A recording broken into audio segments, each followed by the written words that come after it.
Invincible divine destiny selection system. अध्याय 521। मातृभूमि खुली थी। विभिन्न ताकतों ने धीरे धीरे अपने संघर्ष को पूर्वी क्षेत्र के केंद्र में स्थानांतरित कर दिया। मातृभूमि में बहुत सारे खजाने थे। ये कई ताकतों को एक गहरी नींव जमा करने की अनुमति देगा। चू युआन भी मातृभूमि में प्रवेश करने की योजना बना रहा है। मैं भी देखना चाहता हूं कि इस मातृभूमि में क्या है। चू युआन मातृभूमि को बहुत महत्व देता था। वह शाही शहर के भीतर बैठे रहने में असमर्थ था। महाराज आते हैं। जैसे ही चू युआन दिव्य पर्वत मातृभूमि की ओर बढ़ा, सभी सेनाएं अपने संप्रभु के आगमन का स्वागत करते हुए बड़े करीने से पंक्तिबद्ध हो गईं। वे अपने हथियारों को लहराते हुए और अपने कवच से टकराते हुए श्रद्धापूर्ण आवाज में फूट पड़े। सम्राट दावू का स्वर्ग है, आकाश उनकी रक्षा कर रहा है। पूर्वी क्षेत्र के केंद्र में मातृभूमि। चू युआन ने इस समय मातृभूमि के केंद्र को देखा। मुख्य मातृभूमि के अंदर एक अविश्वसनीय रूप से तीव्र शक्ति थी, जो पवित्र जैसी ऊर्जा में परिवर्तित हो गई थी। वह भूगोल जानता था। पूर्वी मातृभूमि एक गोलाकार क्षेत्र नहीं था, बल्कि एक पंखे के आकार का था, जो केंद्रीय क्षेत्र से निकटता से चिपका हुआ था और फैल रहा था। मातृभूमि के अंदर तीव्र शक्ति पहले से ही एक शानदार धुंधले दिव्य कोहरे में बदल गई थी। इसमें एक जबरदस्त दिव्य आभा है जो सम्राट श्रेणी की दिव्य नसों को पार करती है। चू युआन ने इसे ध्यान से महसूस किया। महामहिम की अंतर्दृष्टि गहन है। राजसी जुलूस के साथ जोऊ जुआनटोंग नामक एक मध्यम आयु वर्ग के व्यक्ति, दिव्य क्षेत्र के एक मजबूत व्यक्ति ने कहा, जांच के बाद संपूर्ण पूर्वी मातृभूमि एक पवित्र ईश्वर शिरा है। पत्थर असंख्य हैं, पवित्र भगवान शिराएं जिन्हें साम्राज्य खनन करना चाहता है। पवित्र भगवान शिरा सम्राट श्रेणी की दिव्य शिरा से बढ़कर है, जिसका अर्थ है पवित्र स्तर के दिव्य पत्थर। दिव्य शिरा को बाहर निकालना ड्रैगन की रीढ़ की हड्डी को एक बार में खींचने जितना आसान नहीं है। इसके बजाय एक विशाल क्षेत्र के भीतर हर जगह अयस्कों के अंदर बड़े पैमाने पर भगवान के पत्थरों से अटे पड़े होंगे, जो घनी तरह से वितरित होंगे। उसकी हथेली के थपथपाने से एक पल में ठोस जमीन पर एक बड़ा गड्ढा दिखाई दिया। गड्ढे के भीतर अयस्क शिराओं के निशान सतह पर आए। भगवान क्रिस्टल के कई टुकड़े मानव सिर जितने बड़े थे। भगवान क्रिस्टल साफ थे, दिव्य तरल पदार्थ से बह रहे थे। वे एक असाधारण खजाना हैं। पवित्र भगवान पत्थर उनके उपयोग की एक विस्तृत श्रृंखला है। यदि दाव के सभी उपकरण पवित्र भगवान पत्थरों द्वारा प्रेरित हो सकते हैं, तो ताकत सीधे उच्च स्तर तक बढ़ सकती है। यह एक पंखे के आकार का नक्शा है। जितना आगे आप आगे बढ़ते हैं, जितने दुर्लभ खजाने आप पा सकते हैं। हुलियानबो ने समझाया। तारों वाला आकाश युद्धपोत परिभ्रमण और पहरा दे रहा है। सेना आगे बढ़ रही है, मातृभूमि के केंद्र में प्रवेश कर रही है। चू युआन की नज़र दिव्य पर्वत के मध्य क्षेत्र पर गई, जो एक रहस्यमय आवरण में लिपटा हुआ था। और मैं भविष्यवाणी करता हूँ, मध्य क्षेत्र में और भी बड़ी मातृभूमि होगी, जबकि यह स्थान मातृभूमि की परिधि मात्र है। अब जबकि यहाँ की शक्ति समाप्त हो रही है, ये दर्शाता है कि मध्य क्षेत्र में भी परिवर्तन हो रहे हैं। मध्य क्षेत्र में प्रवेश करने का समय जल्द ही आ रहा है। आदेश जारी हुआ। सेना आगे बढ़ने लगी। वे जितना आगे बढ़े, मातृभूमि उतनी ही सीमित होती गई। एक बार जब वे एक निश्चित बिंदु तक आगे बढ़ गए, तो वे पहले से ही मध्य क्षेत्र के बहुत करीब थे। सेना रुक गई, शिविर स्थापित किया और रक्षात्मक पदों की व्यवस्था की। महाराज, मध्य क्षेत्र को देखें, यह एक घनी शक्ति से ढका हुआ है। यदि आप इसमें बलपूर्वक प्रवेश करते हैं, तो आप एक अत्यधिक शक्तिशाली बल द्वारा बाधित हो जाएंगे और भारी मात्रा में मान का उपभोग करेंगे। यह एक दलदल में चलने जैसा है, यहाँ तक कि स्वयं भगवान भी इसमें प्रवेश नहीं कर सकते। जोऊ जुआनटोंग ने आगे की ओर इशारा किया। मुझे केंद्रीय क्षेत्र पर एक नज़र डालने दो। चू युआन तुरंत ऊपर आसमान में उड़ गया। नीचे देखते हुए उसकी दिव्य आंखें चौड़ी हो गईं। जैसे ही उसकी आंखें आगे की ओर देखने लगीं, एक शक्तिशाली शक्ति ने जवाबी हमला किया, उसकी आत्मा को चकनाचूर करने की कोशिश की। लेकिन उसने महान भक्षण तकनीक को चालू किया, जिससे एक रहस्यमय दृश्य सामने आया। केंद्रीय क्षेत्र ऐसा लग रहा था जैसे ये स्वर्ग और पृथ्वी की शुरुआत हो। एक कटोरा उल्टा हो, जिस पर अंतहीन हवा का प्रवाह हो, जो अछूता हो। ये केंद्रीय क्षेत्र है। चू युआन ने अपने दिल में सोचा, अगर मैं महान भक्षण तकनीक का उपयोग करता हूँ, तो क्या मैं इस शक्ति को खा सकता हूँ? पारस्परिक रूप से एक रास्ता बना सकता हूँ और उसमें पैर रख सकता हूँ। शायद काम हो जाए। उसने पहले केंद्रीय क्षेत्र का प्रबंधन नहीं किया, बल्कि वर्तमान स्थिति पर ध्यान केंद्रित किया। सभी सेनाएं इसे एक आधार के रूप में उपयोग करती हैं, क्षेत्र का विस्तार करती हैं, आसपास की सेनाओं को साफ करती हैं, पवित्र भगवान के पत्थरों को निकालती हैं, खजाने इकट्ठा करती हैं और योगदान देती हैं। चू युआन ने निर्देश दिया। सेना ने तुरंत कदम बढ़ाया। मातृभूमि में बहुत से भगवान के पत्थर थे, लेकिन वे सभी जमीन के नीचे या ऊंचे पहाड़ों के भीतर छिपे हुए थे। हालांकि बड़ी संख्या में लोगों के कारण व्यापक कालीन खोज के तहत भगवान के पत्थर अभी भी पहाड़ों की तरह ढेर होने लगे। चू युआन ने इन भगवान के पत्थरों का एक हिस्सा राष्ट्रीय खजाने को समृद्ध करने के लिए आवंटित किया और एक हिस्सा पवित्र प्रकाश महान ढाल के साथ प्रकाश की सेना को सुसज्जित करने के लिए। ये रक्षा की एक ठोस रेखा थी। पवित्र भगवान के पत्थरों ने पवित्र प्रकाश सुरक्षा को उत्तेजित किया, यहाँ तक कि एक रहस्यमय शक्ति भी इसे भेद नहीं सकती थी।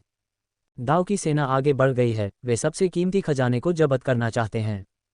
दाव की बड़ी महत्वाकांक्षा है। मार्शल सम्राट एक बेजोड़ नायक है, यहाँ तक कि दिव्य क्षेत्र ने भी उनके प्रति निष्ठा की प्रतिज्ञा की है। गोल्डन विंग पेंग कबीले के पावरहाउस के साथ वे दुर्जय हैं। दाव के बहुत करीब मत जाओ, उनकी जीत की इच्छा बहुत मजबूत है। उद्धरण चिन्ह। दावू के आगमन ने मातृभूमि में विभिन्न ताकतों पर भी बहुत दबाव डाला। अतीत में दावू उपकरणों में तो मजबूत था, लेकिन मजबूत लोगों में नहीं।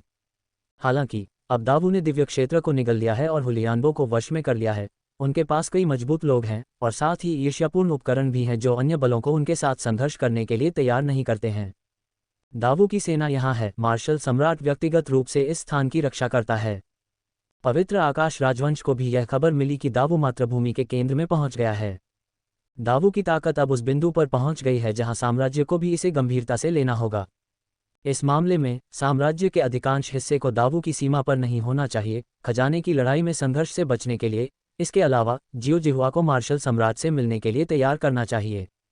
पवित्र कानून के दिव्य प्राणी ने कहा, जियो जिहुआ से कहो कि वे दावू के साथ खजाने के लिए प्रतिस्पर्धा नहीं करने जा रहे हैं, बल्कि दावू के साथ गठबंधन करेंगे और एकजुट होकर अनंत साम्राज्य पर दबाव बनाएंगे। यहाँ तक कि साम्राज्य भी दावू की ताकत को अनदेखा नहीं कर सकता।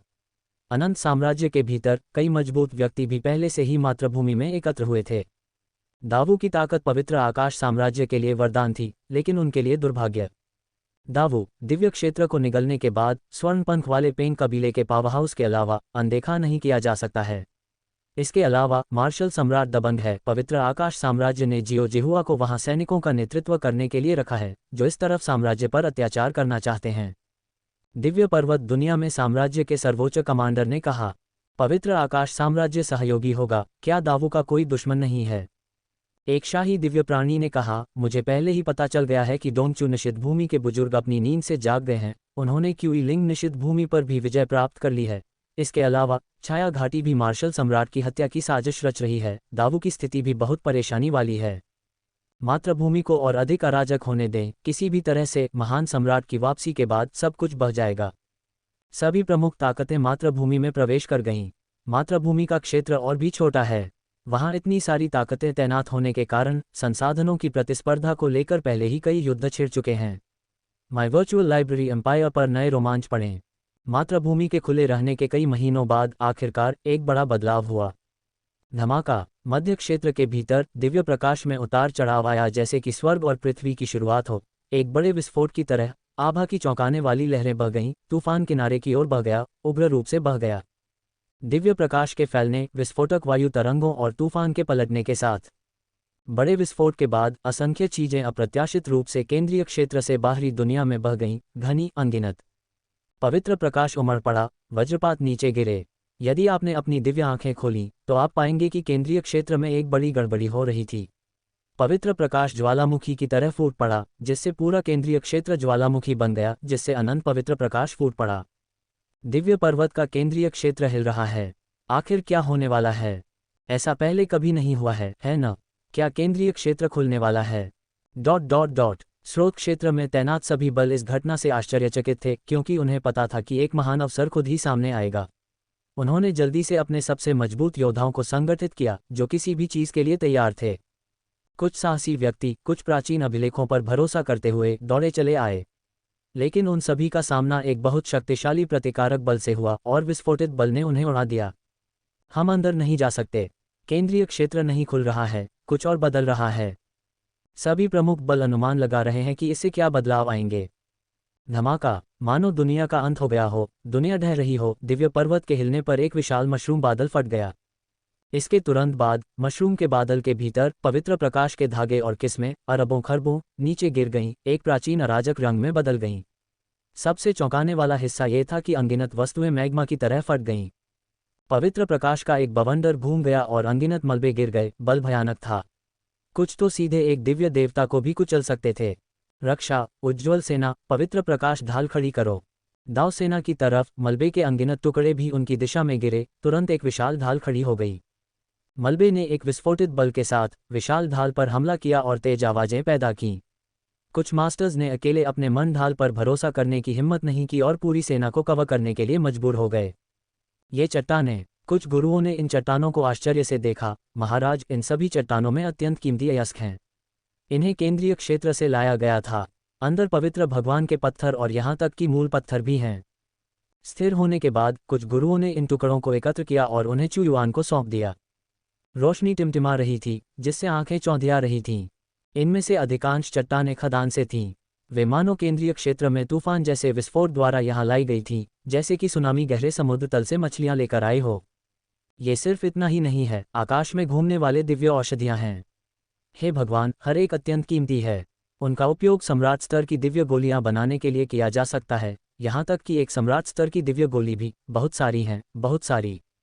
ये गुरु आश्चर्य में चिल्लाए। अशांति ने खजाने को लाया, जिसे केंद्रीय क्षेत्र की सभी ताकतें चाहती थीं। महाराज, मैंने शुरू में सोचा था कि पूर्वी स्रोत क्षेत्र में खजाने प्राकृतिक रूप से मौजूद थे। अब मैं समझ गया हूँ, वे केंद्रीय क्षेत्र से आए थे। प्राचीन काल में, हालांकि वे दिखाई दिए थे, ऐसे परिवर्तनों का कोई रिकॉर्ड नहीं था। हुलियान बो चौंक गया। ये समय अतीत से बहुत अलग है।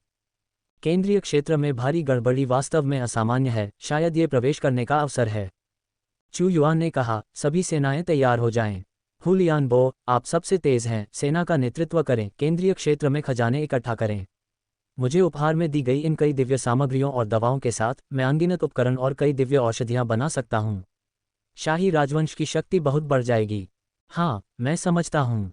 गोल्डन विंग पेन कबीला गति में बेजोड़ है और एक मजबूत भौतिक शरीर वाला एक दानव कबीला भी है। इस बार, गुरु, मेरा प्रदर्शन देखें। हुलियान बो तुरंत अपने असली रूप में बदल गया। एक विशालकाय पेंग, उसका विशाल शरीर चट्टानों की अनदेखी करते हुए आकाश में उड़ गया। उसके पंखों ने बहुत सारा खजाना उठा लिया। आप जितने करीब होंगे उतना ही फायदेमंद होगा, जिससे खजाने को इकट्ठा करना आसान होगा। इस समय अनगिनत छायाएं उड़ गईं, जो इन खजानों के लिए पागलों की तरह हाथापाई कर रही थीं। दाव सेना ने भी हमला किया, ब्राइट सेना ने बचाव किया, अन्य सेनाएं पीछे पीछे चल रही थीं। अपने आकाओं के नेतृत्व में उन्होंने एक जाल डालकर बहुत सारा खजाना हथिया लिया। मध्य क्षेत्र में हलचल रुकने का नाम नहीं ले रही थी, बल्कि और भी तेज हो गई। यहाँ तक कि पहाड़ भी फट रहे थे। महान भक्षण तकनीक। चू युआन ने एक दिव्य, चमकीला विशाल पर्वत एक भयानक तूफान में घूमता हुआ देखा।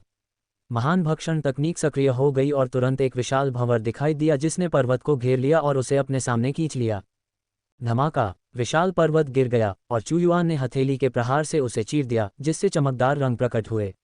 अंदर सभी प्रकार के दुर्लभ अयस्क थे और सतह पर कई दिव्य औषधियां थीं। चू युआन को एक बार में एक विशाल पर्वत पर कब्जा करते हुए देखकर सेना जयकारे लगाने लगी।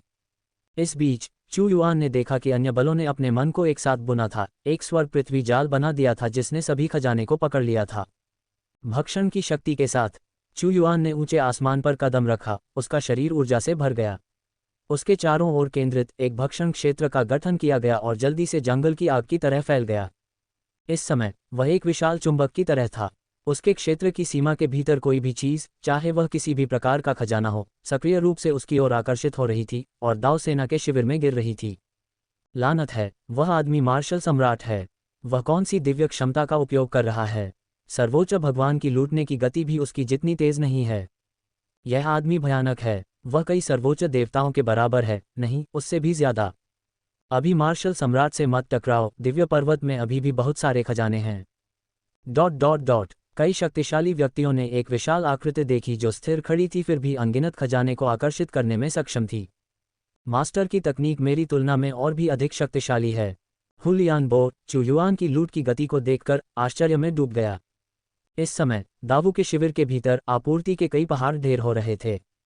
ये आपूर्ति शाश्वत दुनिया में दुर्लभ थीं। चू युआन ने नज़र घुमाए और कुछ ऐसे देखे जिनका उपयोग सीधे पवित्र दिव्य कलाकृतियों को बनाने के लिए किया जा सकता था, लेकिन उन्हें बनाने के लिए कोई मास्टर नहीं था। लेकिन जिस चीज़ की उसे सबसे ज्यादा परवाह थी, वह थी दिव्य औषधियाँ। वहाँ बहुत सारी दिव्य औषधियाँ थीं। इस समय की लूटपाट दावू द्वारा दिव्य पर्वत में वर्षों में प्राप्त की गई लूट का लगभग आधा थी। इसके अलावा केंद्रीय क्षेत्र में अभी भी हंगामा जारी था, चल रहा है। हर जगह लड़ाइयाँ हो रही थीं। लोग अविश्वसनीय रूप से कीमती खजानों के लिए लड़ रहे थे। यहाँ तक कि सर्वोच्च देवता भी आकाश में लड़ रहे थे। अनंत साम्राज्य और पवित्र आकाश साम्राज्य के बीच। वे न केवल खजानों को लूट रहे थे, बल्कि उन्होंने कुछ लोगों को दिव्य पर्वत के केंद्रीय क्षेत्र का अध्ययन करने के लिए भी भेजा, ताकि इस बड़े पैमाने पर उथल पुथल के पीछे के कारण की खोज की जा सके और क्या वे इस परिवर्तन का उपयोग करके केंद्रीय क्षेत्र में प्रवेश कर सकते हैं। केवल विस्फोट से इतने सारे खजाने बाहर आ गए। वे शायद ही कल्पना कर सकते थे कि दिव्य पर्वत के केंद्रीय क्षेत्र के अंदर कितने थे। ये समय वास्तव में प्राचीन समय से बहुत अलग था। धमाका। दुनिया के विस्फोट की आवाज़ की तरह चू युआन आकाश में खड़ा था। उसकी आंखें चमक रही थीं क्योंकि उसने विस्फोट के कारण कई दिव्य मंदिरों को नष्ट होते और हवा में गिरते देखा। मंदिर के बाद मंदिर केंद्रीय क्षेत्र से बाहर गिर गए। केंद्रीय क्षेत्र में कुछ अज्ञात हुआ था, जिससे लगातार विस्फोट हो रहे थे। शॉक वेव्स ने केंद्रीय क्षेत्र में स्थित मंदिरों को नष्ट कर दिया। मंदिर। चू युआन की आंखें चमक उठीं। उसने हाथ बढ़ाया और एक मंदिर उसकी ओर खींचा गया। मंदिर के अंदर स्पष्ट रूप से अधिक मूल्यवान वस्तुएं थीं। इसे खोलने पर उसने मूल देवता पत्थर से बना एक स्तंभ पाया, जिसके ऊपर रक्त स्वर्ण दिव्य सोने का एक बेसिन के आकार का टुकड़ा तैर रहा था, जो प्रकृति की शक्ति को अवशोषित कर रहा था। सिस्टम ने कहा, रक्त स्वर्ण दिव्य लोहा दुर्लभ और कीमती सम्राट ग्रेड दिव्य कलाकृतियों को बनाने के लिए इस्तेमाल किया जा सकता है। बहुत अच्छा। चू युआन दानव लॉकिंग टॉवर बनाने के लिए सभी प्रकार की दिव्य वस्तुओं को इकट्ठा कर रहा था। दिव्य लोहे के इस टुकड़े को पूरी तरह से इसमें एकीकृत किया जा सकता था, जिससे कलाकृति की गुणवत्ता बढ़ जाती। धमाका। केंद्रीय क्षेत्र के भीतर परिवर्तन बहुत बड़े थे। अधिक मंदिर विस्फोट से नष्ट हो गए, विभिन्न क्षेत्रों में गिरे और विभिन्न विशेषज्ञों द्वारा छीन लिए गए। यहाँ सब कुछ दाव का है। हुयान बो का रूपांतरित रॉक जमकर लूटपाट कर रहा था। वह असाधारण रूप से भयंकर था। अपने रॉक रूप की मजबूत काया और उपचार के लिए सम्राट द्वारा दिए गए दिव्य रक्तामृत पर भरोसा करते हुए वह चोट लगने से नहीं डरता था और अविश्वसनीय गति से चीजों को जब्त करता था। लानत है, ये रॉक बहुत तेज है, हम इसके साथ नहीं रह सकते। ये रॉक बहुत भयंकर है, बहुत कम देवता इसकी गति को रोक सकते हैं। दाव ने इस बार बहुत सारे संसाधन लूट लिए हैं। इस क्षेत्र की कई शक्तियों ने हुयान बो को तेजी से लूटते हुए देखकर घृणा से अपने दांत पीस लिए, लेकिन इसके बारे में कुछ नहीं कर सके। उन्होंने पूर्वी मूल क्षेत्र को 5 क्षेत्रों में विभाजित किया, पवित्र आकाश साम्राज्य और किंगमू का शाश्वत साम्राज्य, जिनमें से प्रत्येक ने एक पर कब्जा कर लिया, जबकि दाव के क्षेत्र में वे बस अन्य शक्तियों के साथ प्रतिस्पर्धा नहीं कर सकते थे। चू युआन हवा में खड़ा था। उसे हुयान बो की तरह तेजी से चीजें छीनने की जरूरत नहीं थी। उसका भक्षण क्षेत्र हुयान बो से ज्यादा खजाने को अवशोषित कर सकता था। खजाने सीमित थे। दावू की भारी लूट का मतलब था कि अन्य बलों के लाभ कम हो जाएंगे, और वहां बहुत सारी ताकतें थीं। धमाका। धमाका। अचानक केंद्रीय क्षेत्र एक बार फिर ज्वालामुखी की तरह फट गया, जिससे भारी अशांति पैदा हो गई। एक बड़ा मंदिर ढह गया, जिसने तुरंत अनगिनत लोगों की आंखें खींच लीं, जिससे लोगों का ध्यान उस पर केंद्रित हो गया। बलि समारोहों के लिए इस्तेमाल किए जाने वाले बड़े मंदिर में खजाने सामान्य मंदिरों की तुलना में 10 गुना अधिक मूल्यवान थे। इन मंदिरों का उद्देश्य क्या है? बड़े मंदिर को देखते हुए चू युआन ने अनुमान लगाया, माउंट गॉड की दुनिया, अनंत दुनिया के प्राणियों को छोड़कर मैंने किसी अन्य प्राणी को नहीं देखा है। वे क्या कार्य करते हैं? और अंदर के खजाने सभी प्राकृतिक विलासिता हैं, कृत्रिम रूप से परिष्कृत नहीं। क्या ये किसी प्राचीन बलिदान अनुष्ठान के लिए हो सकता है? उसे लगा कि उसका अनुमान शायद सही था। माउंट गॉड के साथ कुछ हुआ होगा। अनुमान लगाएं या नहीं, वह अभी भी बड़े मंदिर को हथियाना चाहता था। भक्षण डोमेन। वूश। चू युआन के पीछे एक ब्लैक होल दिखाई दिया, बाहर की ओर निगलते हुए और एक भयानक वैक्यूम वातावरण बनाते हुए, किसी भी अन्य जाल या घात की तुलना में कहीं अधिक शक्तिशाली। महामहिम की भक्षण कला अधिक से अधिक भयानक होती जा रही है। निंग शियुचेन चौंक गया। चू युआन की वर्तमान शक्ति के साथ एक तारा भी निगला जा सकता है। भक्षण ब्लैक होल। चौंकाने वाला भक्षण करने वाला ब्लैक होल तुरंत बड़े मंदिर को अपने आगोश में ले गया। हम इसे छीनने नहीं दे सकते। शक्तिशाली प्राणियों ने चू युआन को इसे जब्त करने से रोकने के लिए अपने मन का इस्तेमाल किया। हालांकि भक्षण करने वाले ब्लैक होल में पहुंचते ही उनका मन खत्म हो गया। वहां कुछ भी नहीं बचा था, जैसे मिट्टी का बैल समुद्र में प्रवेश कर रहा हो। उसकी भक्षण करने की शक्ति और भी मजबूत होती जा रही थी। सम्राट के राज्य के विस्तार ने चू युआन की ताकत को बहुत बढ़ा दिया। पलक झपकते ही एक बड़ा मंदिर सभी की नजरों से ओझल हो गया और दावू के शिविर में प्रकट हो गया। बहुत बढ़िया। सैनिक रोमांचित हो गए। छोटा सोना, थोड़ा चांदी, मंदिर में भगवान के पत्थर की शक्ति को अवशोषित करो। चू युआन ने एक हथेली से बड़े मंदिर को खोल दिया। अंदर की दिव्य रोशनी चकाचौंध कर रही थी। वह अंदर एक भगवान का मोती पाकर आश्चर्यचकित था, जो पहले प्राप्त किए गए मोती से 10 गुना बड़ा था, और उसके चारों ओर 1 दर्जन छोटे मोती भी थे। भगवान के मोती का उपयोग शाही शहर को सजाने, स्पॉटलाइट की तरह काम करने और शाही शहर को एक सच्चे पवित्र शहर में बदलने के लिए किया जा सकता है। चू युआन बहुत संतुष्ट था। लानत है, मार्शल सम्राट ने एक और बड़ा मंदिर छीन लिया है। इस क्षेत्र के कम से कम आधे खजाने दाव की जेब में चले गए हैं और हमें केवल बचा हुआ ही मिल सकता है। जब अगला बड़ा मंदिर दिखाई देता है तो हम मार्शल सम्राट को इसे लेने नहीं दे सकते। हमें सेना में शामिल होने और दाव का विरोध करने की आवश्यकता है। हाँ, वे बहुत दबंग और मजबूत हैं। इस क्षेत्र में कई देव स्तरीय शक्तियां थीं, लेकिन उन्होंने जो प्राप्त किया वह दाव द्वारा प्राप्त किए गए आधे से भी कम था, जिससे वे क्रोधित हो गए। एक बड़ा मंदिर दिखाई दिया है। जब वे बातचीत कर रहे थे तब माउंट गॉड से एक और बड़ा मंदिर विस्फोटित हुआ, जिससे सर्वनाश जैसी लहर पैदा हुई। हाथ मिलाओ और पहले मार्शल सम्राट का मुकाबला करो। इन लोगों के मन ने एक लंबा इंद्रधनुष बनाया जो सभी दावों पर एक साथ प्रहार कर रहा था। चू युआन थोड़ा आगे बढ़ा, उसकी अपार शक्ति ने भक्षण क्षेत्र के माध्यम से एक शून्य पैदा कर दिया। उनके मन के दहने के बाद वे उसके पास पहुंचे और गायब हो गए। एक विशाल ब्लैक होल ने फिर से बड़े मंदिर को ढक दिया, उसी तरह से इसे जब्त करने का प्रयास किया। मार्शल सम्राट, एक देवता ने दूर से चू युआन को घूरते हुए कहा, तुम्हारे पास पहले से ही एक बड़ा मंदिर है, तुम दूसरे पर कब्जा क्यों करना चाहते हो? जब जाने का समय हो तो तुम्हें जाने देना चाहिए। जाने दो, क्या जाने दो? चू युआन ने ठंडे स्वर में कहा, खजाने किसी के नहीं हैं, सब कुछ हड़पने के लिए ताकत पर निर्भर करता है। अगर तुम मुझे हरा नहीं सकते तो बस मेरे सामने चिल्लाओ और चीखो, तुम इसे मेरे हाथों से भी ले सकते हो। ये लोग गुस्से में थे। चू युआन का भक्षण क्षेत्र बहुत अजीब और शक्तिशाली था, यहाँ तक कि देवताओं की शक्ति भी हमला होने पर तुरंत गायब हो जाती थी। इसके अलावा अब दावू की ताकत अतीत की तुलना में अतुलनीय थी, क्योंकि उसने एक पंख वाले भगवान संप्रदाय को एकीकृत कर लिया था। अगर वे वास्तव में अब लड़ने के लिए सेना भेजते हैं तो निस्संदेह उन्हें भारी नुकसान उठाना पड़ेगा, जिससे दूसरे लोग लाभ उठा सकेंगे, और यह नुकसान के लायक नहीं था। मार्शल सम्राट के मन को तोड़ो। उन्होंने चू युआन का सीधे सामना नहीं किया, लेकिन ब्लैक होल पर जोरदार प्रहार करने के प्रयास में अपने मन को मिलाया। चाहे ब्लैक होल कितना भी शक्तिशाली क्यों न हो, इसकी एक सीमा होती है। उस सीमा को पार करने पर विस्फोट हो सकता है। सम्राट का क्षेत्र, भगवान की आध्यात्मिक ऊर्जा। अपने हाथ की एक लहर के साथ चू युआन ने एक क्षेत्र की शक्ति को मुक्त कर दिया। भगवान की आध्यात्मिक ऊर्जा उसके हाथ में घूमी, ब्लैक होल के भंवर को भरते हुए, जिससे ब्लैक होल अजीब दिखने लगा और सभी तरह की अविश्वसनीय चीजें दिखाई देने लगीं। ये किस तरह की ऊर्जा है? एट नोवेल्बन एट। इस कदम को उठाने वालों के चेहरे काफी बदल गए। भगवान की आध्यात्मिक ऊर्जा को महसूस करते हुए उन्हें लगा कि यह एक सर्वोच्च शक्ति है जो उनके मानस से कहीं ज्यादा है। ऐसा लग रहा था जैसे उनका मानस एक छोटा ड्रैगन था, लेकिन भगवान की आध्यात्मिक ऊर्जा एक ड्रैगन पूर्वज थी, मानवता की मूल शक्ति। उसका मानस बहुत अजीब है, ये वास्तव में मुझे दबा रहा है। चू युआन को देखकर ये लोग भयभीत हो गए। वह न केवल सम्राट बल्कि मानवता के सम्राट, एक सर्वोच्च अस्तित्व की तरह लग रहा था। धमाका! भगवान की आध्यात्मिक ऊर्जा ने बड़े मंदिर को धो डाला। बस एक पल में उन विशेषज्ञों ने देखा कि कैसे बड़ा मंदिर चू युआन के हाथों में गिर गया। उनकी योजना फिर से विफल हो गई। चू युआन द्वारा भव्य मंदिर पर कब्जा करने के बाद केंद्रीय क्षेत्र में विस्फोट धीरे धीरे कम हो गए और शांति छा गई। केवल कुछ बिखरे हुए खजाने ही शॉकवेव द्वारा दूर फेंके गए। हुयानबो, चू युआन ने आदेश दिया। महाराज, मैं यहाँ हूँ। हुयानबो ने उत्तर दिया। हमारी सेनाओं का नेतृत्व करें, शॉकवेव का अनुसरण करें और चारों ओर बिखरे संसाधनों को इकट्ठा करें। यह एक दुर्लभ अवसर है और हमारे शाही राजवंश के लिए धन संचय करने का एक शानदार समय है। और जो कोई भी आपको बाधित करने की हिम्मत करता है, उसे सीधे कुचलने के लिए हमारी सेनाओं का उपयोग करें। हालांकि खजाने का एक बड़ा हिस्सा एकत्र किया गया था, फिर भी एक महत्वपूर्ण संख्या बिखरी हुई थी जिसे अनदेखा नहीं किया जाना चाहिए।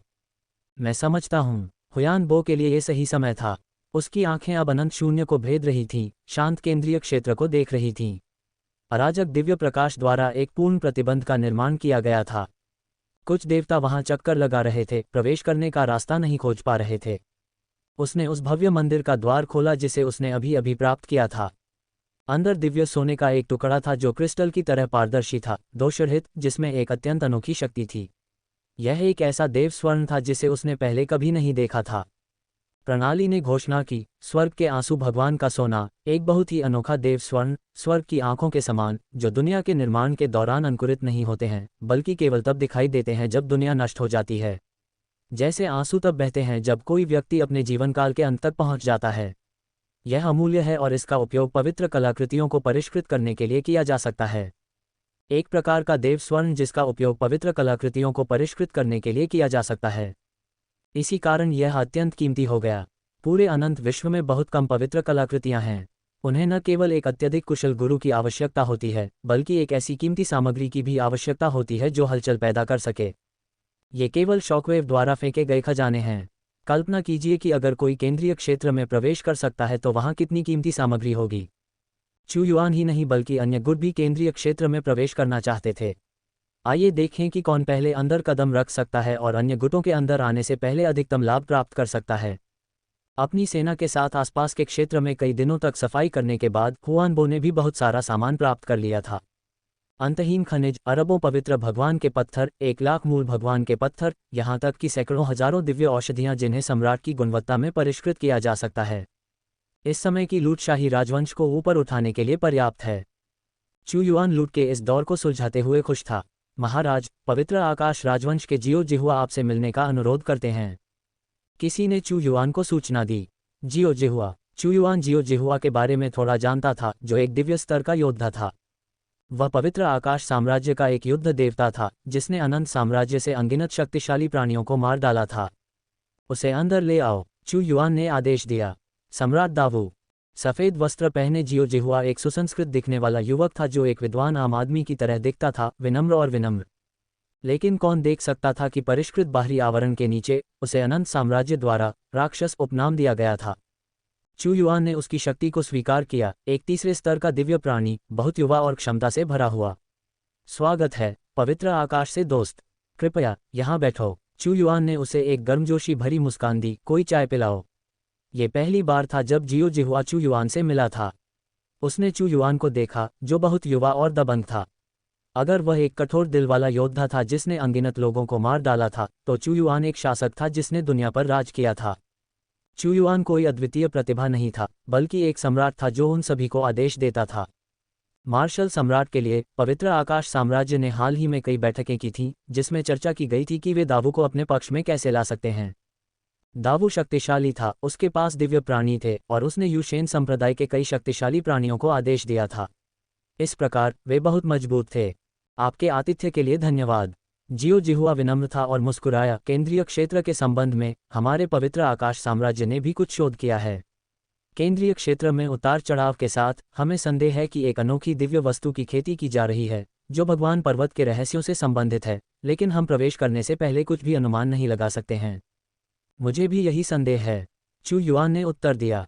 जब चीजें चरम पर पहुंचती हैं तो वे विपरीत दिशा में आगे बढ़ती हैं। केंद्रीय क्षेत्र की रहस्यमय शक्ति अब उतार चढ़ाव से पहले की तुलना में अधिक मजबूत है, लेकिन ये प्रतीत होता है कि जानकारी का एक हिस्सा उजागर होता है। केंद्रीय क्षेत्र का खुलना बहुत दूर नहीं होना चाहिए। जियाओ जिहुआ ने जानबूझकर उतार चढ़ाव के इस दौर के खत्म होने का इंतजार किया और फिर चू युआन से मिलने आया। सिर्फ उथल पुथल से ही हम बहुत सारे खजाने इकट्ठा कर सकते हैं। वास्तव में केंद्रीय क्षेत्र में अनगिनत खजाने हैं, इसकी गणना करना मुश्किल है, चू युआन ने जवाब दिया।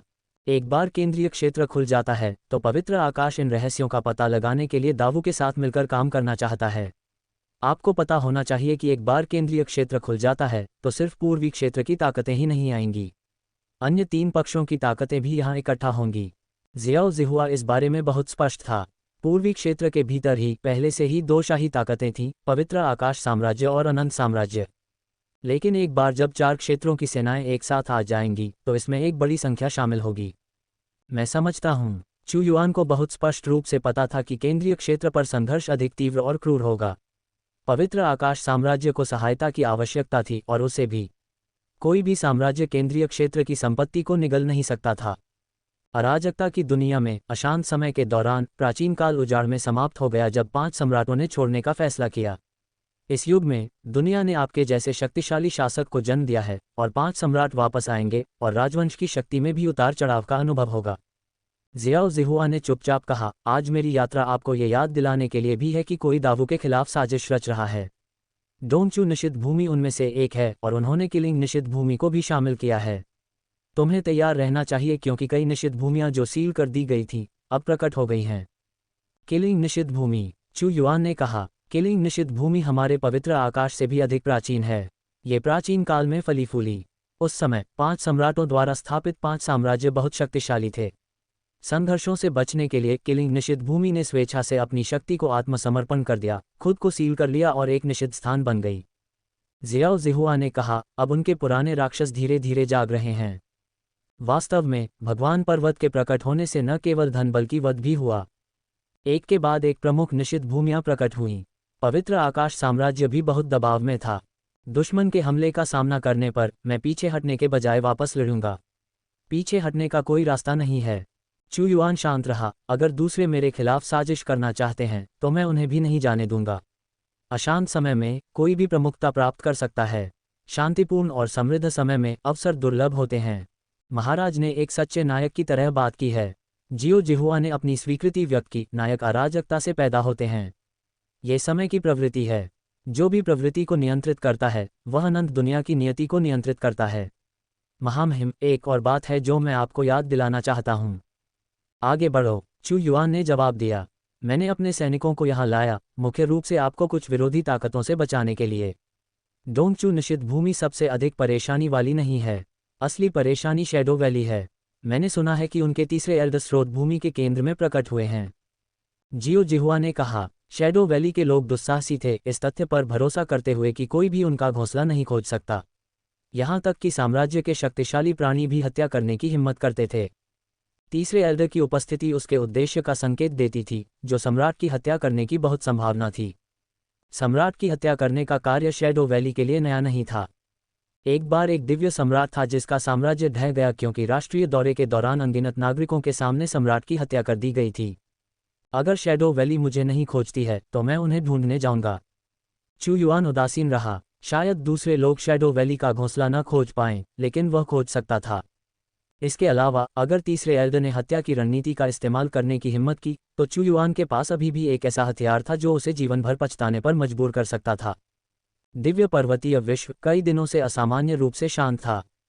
सभी प्रमुख शक्तियां इस बात पर अटकलें लगा रही थीं कि क्या केंद्र क्षेत्र में हलचल जारी रहेगी, जिससे अंदर से और अधिक खजाने निकलेंगे। जैसा कि अपेक्षित था, एक महीने के बाद केंद्र क्षेत्र में एक बार फिर उथल पुथल शुरू हो गई। जबरदस्त बल पूरे दिव्य पर्वतीय विश्व को हिला रहा था, जो इस समय बिना किसी आरक्षण के एक महीने से जमा हो रही ऊर्जा को मुक्त कर रहा था। केंद्रीय क्षेत्र में दिव्य प्रकाश एक अंडे के छिलके की तरह किसी असाधारण दिव्य वस्तु को छोड़ने वाला लग रहा था। इस बार की उथल पुथल पिछली बार से भी अधिक तीव्र थी। बहुत बढ़िया, ये पिछली बार से भी अधिक भयंकर है, जो दर्शाता है कि सबसे गहरे कोर से और अधिक खजाने निकलेंगे जो पिछली बार की मात्रा को पार कर जाएंगे। हाँ, दिव्य पर्वत के अंदर के खजाने अत्यधिक प्रतिष्ठित हैं। हम निश्चित रूप से दाव को इतना अधिक फिर से नहीं मिलने देंगे। ... दिव्य पर्वत में उथल पुथल ने सभी प्रमुख शक्तियों को हमला करने के लिए तैयार कर दिया था। पिछली बार वे अचानक चौंक गए थे, उन्हें इस तरह की घटना होने की उम्मीद नहीं थी।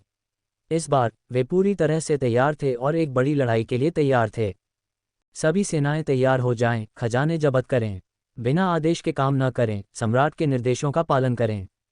राजवंश के पास पिछली बार से ज्यादा खजाने होने चाहिए। ... दावू की सेना ने एक समान रूप से लाइन लगाई। अन्य सेनाएं तैयार थीं और चू युआन की सेना भी।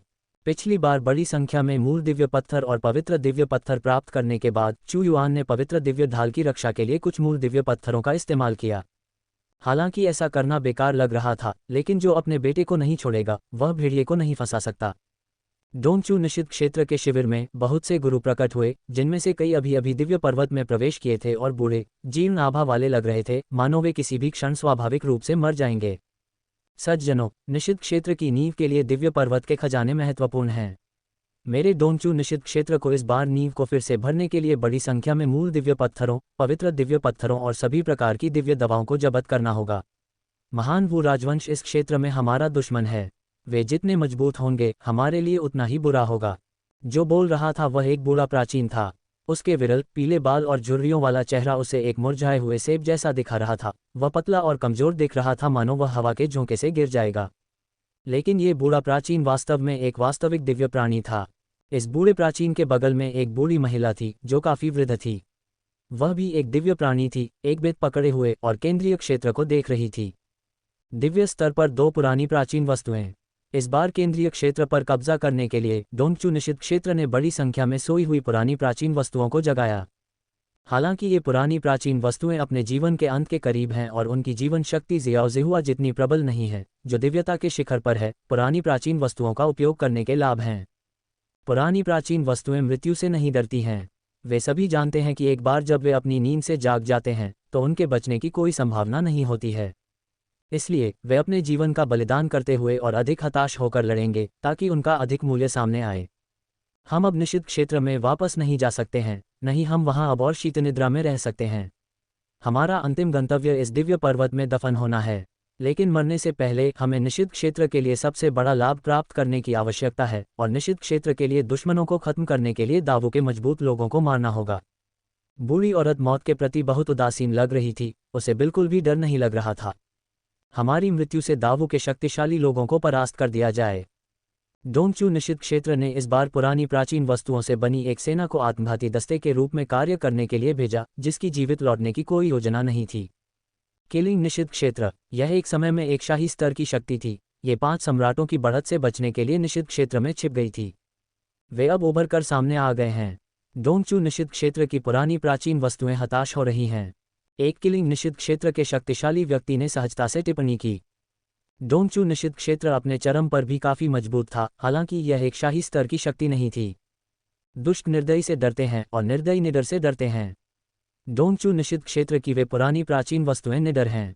यह एक सच्चा अन्याय होगा यदि हम उन लोगों को मरने दें जो उनके लिए मरने के कगार पर हैं। डोंगचू निषिद्ध क्षेत्र अब पीछे बैठकर दावों के बढ़ते खतरे को नहीं देख सकता। किलिंग निषिद्ध क्षेत्र में पुरानी प्राचीन वस्तुएं हैं और साथ ही अपने चरम पर दिव्य प्राणी भी हैं। यदि डोंगचू निषिद्ध क्षेत्र अपनी नींव को फिर से नहीं भरता है तो यह वास्तव में नष्ट हो जाएगा। वे इसे बहुत अच्छी तरह समझते हैं। एक दिव्य प्राणी ने कहा, ये निषिद्ध क्षेत्र किसी कारण से उभरा है। ये जानता है कि आगे की स्थिति के कारण ये छिप नहीं सकता। 5 साम्राज्यवादी शक्तियां प्रकट होने लगी हैं।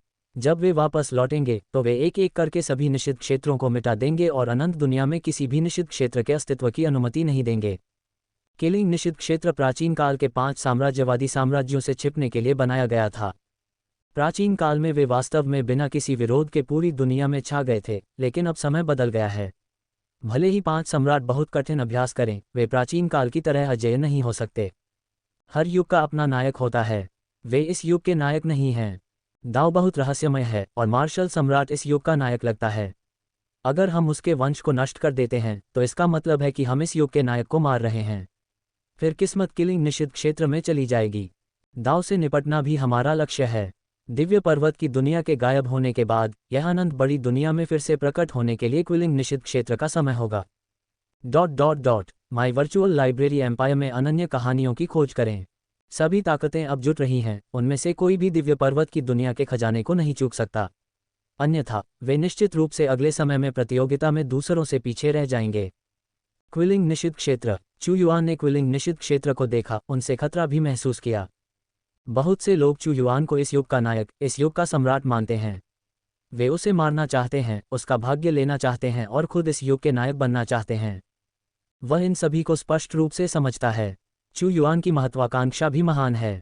दावू अभी सिर्फ एक राजवंश है और वह इसे कम से कम समय में एक शाही राजवंश में अपग्रेड करना चाहता है, एक शाही राजवंश की ताकत हासिल करना चाहता है ताकि वह इन शाही स्तर की शक्तियों के खिलाफ लड़ सके।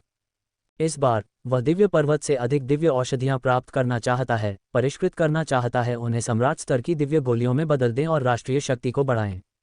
महाराज, स्थिति अच्छी नहीं है, लू क़ियान ने कहा। डोंगचू निषिद्ध क्षेत्र की बड़ी सेना धीरे धीरे हमारी ओर बढ़ रही है और वहां पर किलिंग निषिद्ध क्षेत्र भी अपनी धार हमारी ओर बढ़ा रहा है। इसके अलावा कुछ अन्य ताकतें लगातार हमारी स्थिति को दबा रही हैं। वे नहीं चाहते कि हम इस बार अधिक लाभ प्राप्त करें। पिछली बार उन सेनाओं को दावू से बहुत नुकसान हुआ था और वे इस बार इसके लिए तैयार थे। तुम दावू और अधिक खजाने जब्त करना चाहते हो तो वे तुम्हारे गतिविधि क्षेत्र को छोटा कर देंगे और तुम्हें एक छोटे से क्षेत्र में सीमित कर देंगे, ये देखने के लिए कि तुम अपनी पहुंच कैसे बढ़ाते हो। 1 या 2 सेनाएं स्वाभाविक रूप से दावू से सीधे भिड़ने की हिम्मत नहीं करेंगी, लेकिन इस बार यह अलग है। किलिंग निषिद्ध क्षेत्र और डोंगचू निषिद्ध क्षेत्र दोनों ने दावू की सेना को विशेष रूप से अवरुद्ध करने के लिए बड़ी संख्या में मजबूत सेनानियों को भेजा। वे जो करने की योजना बना रहे हैं वह डोंगचू और किलिंग निषिद्ध क्षेत्रों का पक्ष से समर्थन करना है और दावू पर अधिक दबाव डालना है ताकि यह सुनिश्चित किया जा सके कि इस बार दावू को केवल थोड़ा ही लाभ मिले। उनकी गणना काफी सटीक है। सबसे पहले वे दावू को अवरुद्ध कर देंगे ताकि दावू केंद्रीय क्षेत्र में विस्फोट से कुछ भी प्राप्त न कर सके, अकेले ही कोई नींव जमा कर सके। पवित्र आकाश साम्राज्य को अनंत साम्राज्य से निपटने की आवश्यकता है। जियो जिहुआ के अलावा जो अभी भी स्वतंत्र रूप से घूम सकता है, वह दावू की मदद के लिए अधिक शक्तिशाली योद्धाओं को भेजने में सक्षम नहीं होगा। बहुत सारी ताकतें हैं जो मुझे फंसाना चाहती हैं, लेकिन वे सिर्फ भीड़ का एक समूह हैं। मुझे केवल डोंगचू निषिद्ध क्षेत्र का सामना करने की आवश्यकता है। इस समय यहाँ तक कि किलिंग निषिद्ध क्षेत्र भी युद्ध में शामिल होने के लिए कई बलों को नहीं भेज सकता है। चू युआन ने तुरंत स्थिति का विश्लेषण किया। स्वर्ग और पृथ्वी की लहर, युग का नायक, अनगिनत आंखों का ध्यान। कई लोगों का ध्यान चू युआन पर केंद्रित है। मजबूत मजबूत रहते हैं, कमजोर कमजोर होते जाते हैं। भविष्य की दिशा बिल्कुल स्पष्ट है। शाश्वत दुनिया फिर से अराजकता के युग का सामना करने वाली है। सभी ताकतों में फेरबदल किया जाएगा। कमजोर को मजबूत द्वारा अवशोषित किया जाएगा, मजबूत को उन लोगों द्वारा अवशोषित किया जाएगा जो अधिक मजबूत हैं। ये समय का नियम है। विभाजन और संघ सब कुछ एकजुट करने के प्रयास में एकत्रित होते हैं। कमांडर, चू युआन दुश्मन महान वू राजवंश को घेर रहा है। अगर मार्शल सम्राट निष्क्रिय रहता है तो युद्ध नहीं छिड़ सकता। लेकिन मार्शल सम्राट बहुत लालची है और वह दूसरों को खजाने प्राप्त करने के अपने अवसर को अवरुद्ध करते हुए नहीं देखेगा। एक निर्णायक लड़ाई अपरिहार्य है। जियाओ जिहुआ के बगल में जुबान भगवान स्तर के शिखर पर एक शक्तिशाली व्यक्ति ने कहा, हमें क्या करना चाहिए? यह आसान है। महान वू राजवंश बहुत दबाव में है, इसलिए हम उनके लिए कुछ दबाव कम कर सकते हैं। हालांकि हमें अपना लक्ष्य बुद्धिमानी से चुनना चाहिए। पूर्वी निषिद्ध भूमि पुरानी प्राचीन वस्तुओं से भरी हुई है जो मरने से नहीं डरते। हमें व्यक्तिगत लड़ाई से बचना चाहिए। हमें क्यूई लिंग निषिद्ध भूमि की ताकत के हिस्से को नियंत्रित करने के लिए जानबूझकर अपनी सेना यहाँ रखनी चाहिए। जियाओ जिहुआ खुद को खतरे में नहीं डालेगा। क्यूई लिंग निषिद्ध भूमि अब एक नाटक देखने जैसा है। महान वू राजवंश की असली ताकत की जांच करने के लिए दूसरों की शक्ति का उपयोग करना और धीरे धीरे युद्ध के लिए महान वू राजवंश की क्षमता को निचोड़ना। इस समय प्रत्येक बल में एक अव्यक्त समझ है और एक अजीब चुप्पी में गिर गया। हालांकि गति की टक्कर और हथियारों के घर्षण ने तनाव को तीव्र कर दिया। एक अज्ञात अवधि के बाद क्षेत्र के बीच में अचानक धमाका हुआ। ऐसा लगा जैसे आकाश में वज्रपात हुआ हो। भारी उतार चढ़ाव ने एक संकेत प्रेषित किया। खजाने उड़ गए। एक आंधी की तरह अनगिनत खजाने पूरे भगवान पर्वत पर गिर गए। इस बार झटका और भी तीव्र था, जिसके परिणामस्वरूप और भी अधिक खजाने बह गए और कुछ पहले से भी अधिक कीमती थे। खजाने दिखाई दिए हैं, हर कोई जल्दी करो और उन्हें जब्त करो। ठीक है, महान वू राजवंश को रोकने के लिए कुछ बल का उपयोग किया जाना चाहिए और कुछ को उन्हें जब्त करना शुरू करना चाहिए। हाँ, महान वू राजवंश की ताकत इस छोटे से क्षेत्र में अवरुद्ध हो गई है। खजाने तक पहुंचने से पहले ही खजाने पहले से ही हमारे लोगों द्वारा दावा किए गए होंगे। इस बार हम उन्हें बताएंगे कि वास्तव में दर्द क्या है। उद्धरण चिन्ह ... माई वर्चुअल लाइब्रेरी एम्पायर से और अधिक सामग्री का आनंद लें। इस क्षेत्र में सभी प्रमुख बलों ने तेजी से अपनी चालें चली, अपने साथ खजाने पर कब्जा कर लिया, जैसे कि एक विशाल मंजाल फैल गया हो। महान वू राजवंश को रोकें। पूर्वी निषिद्ध भूमि में मृत्यु से नहीं डरने वाले पुराने प्राचीन वस्तुओं की भी नज़र महान वू पर है। पूरी सेना हमला करो। बेशक चू युआन यह नहीं देखेगा कि खजाने उसके सामने से कैसे फिसल रहे हैं। मार डालो, मार डालो, मार डालो। महान वू राजवंश के सैनिकों ने हत्या के इरादे से अपने हथियारों को प्रज्वलित किया। अपने कवच की खनक के साथ उन्होंने आगे बढ़ते हुए दुर्जय शक्ति को मुक्त किया। महान वू की सेना आगे बढ़ने वाली है। पूर्वी निषिद्ध भूमि और अन्य बलों के सभी मजबूत लोगों ने जयकार की और चू युआन पर ध्यान केंद्रित किया। Light brigade. पवित्र ध्वज ऐसे लहरा रहा था मानो पवित्र प्रकाश आसमान से उतरा हो। व्यवस्थित लाइट ब्रिगेड की दिव्य ढाल ने एक विशाल दीवार बनाई और पवित्र प्रकाश रक्षा सक्रिय हुई, जिसने लंबी आयताकार ढालों को एक विशाल किले की तरह एक साथ जोड़ दिया। सामने वाले दिव्य मूल पत्थरों से सुसज्जित हैं। ग्रेट वू की लाइट ब्रिगेड की विशाल ढाल की शक्ति। एक पुरानी प्राचीन वस्तु चिल्लाई और कई स्वामी तुरंत बाहर खड़े हो गए। उन्होंने अपने मन को चरम पर उत्तेजित किया और इसे अनगिनत इंद्रधनुषों में बदल दिया, जिसने विशाल ढाल को बुरी तरह से मारा। उनमें से जुबान देवताओं ने भी अपनी चाल चली। धमाका धमाका। सुस्त आवाज बहरा कर देने वाली थी। बमबारी के बावजूद पवित्र भगवान ढाल की रक्षा नहीं टूटी। आखिरकार ये कम से कम पवित्र भगवान पत्थर से सुसज्जित था, जिसने इसकी रक्षात्मक क्षमता को अधिकतम तक बढ़ा दिया। आगे बढ़ो। उच्च आत्माओं के साथ लाइट ब्रिगेड ने एक स्वर में नारा लगाया और धीरे धीरे आगे बढ़ गया। ये विशाल ढालें इतनी अविश्वसनीय सुरक्षा के लिए कैसे बनाई गई थीं?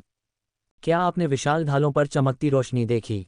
ग्रेट वू ने वास्तव में उन्हें पवित्र भगवान के पत्थरों और यहाँ तक कि दिव्य मूल पत्थरों के साथ सक्रिय किया। यह असाधारण है, अविश्वसनीय रूप से असाधारण। ग्रेट वू को ये सभी उपकरण कहाँ से मिले? सिर्फ ईस्टर्न फॉरबिडन लैंड ही नहीं, अन्य महान सेनाओं ने भी ग्रेट वू की लाइट ब्रिगेड के युद्धाभ्यास पर आश्चर्य व्यक्त किया। इस बीच ग्रेट वू के क्षेत्र में अनगिनत विशाल तोपें आग की बौछार कर रही थीं। ग्रेट वू की सेना को विचलित करें और उन्हें खजाने को जब्त करने से रोकें। ईस्टर्न फॉरबिडन लैंड की एक पुरानी प्राचीन वस्तु चिल्लाए। क्यूइलिंग फॉरबिडन लैंड में उनकी सेना 3 भागों में विभाजित हो गई। एक ने जियाओ जिहुआ पर ध्यान केंद्रित किया, एक ने खजाने की तलाश की और आखिरी ने ग्रेट वू के आसपास अवसरों की तलाश में आगे बढ़ना शुरू कर दिया। चूंकि वे ग्रेट वू से निपटने के लिए ईस्टर्न फॉरबिडन लैंड से सहमत हो गए थे, इसलिए क्यूइलिंग फॉरबिडन लैंड यूं ही अलग नहीं खड़ा रहेगा। क्यूइलिंग फॉरबिडन लैंड अपनी चाल चलने वाला है।